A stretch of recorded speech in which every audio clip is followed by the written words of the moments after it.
Awesome! Now onto your suppliers. Food Club Hub will list any relevant suppliers for you on your supplier page. You can scroll through them, viewing their pages, deciding who you're most interested in.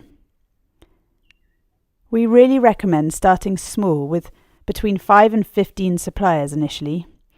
Growing organically with your food club will help keep excitement going as new suppliers are added.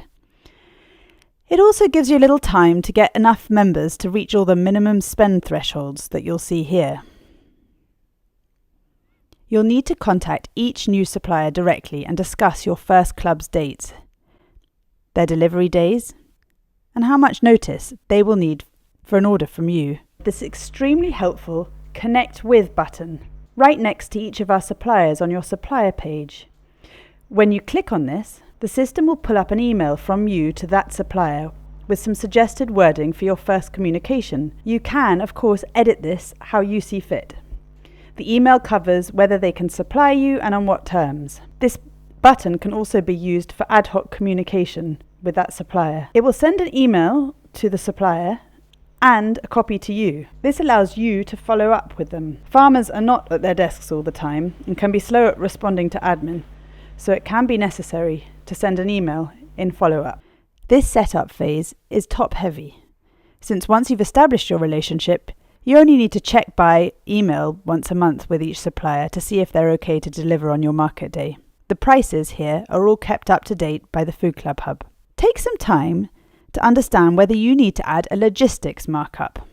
This will be in the case of having a delivery fee that needs adding, or having any costs yourself, such as driving to fetch goods. Make sure to cover yourself for a worst-case scenario with this percentage by clicking here. You can always reduce it later if your logistics fee ends up being less than expected by coming back and editing it again. Packer markups are relevant if you are having multiple deliveries sent to another address and you want to pay that person a percentage. Both logistics and packer markups are considered part of the wholesale price.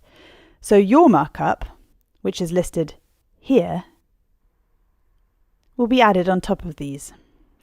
Once you've selected the suppliers, their products will now appear on your products page. Here you'll need to go through each product one by one, checking you really want each of the products and having a look at them. Again, this is laborious for your first shop, so set aside some time. But after the first 1 or 2 shops, suppliers and their products don't change much, so this process is much quicker. If you want to check if any new products have appeared from a supplier, I find it handy to click here on the In-Store button.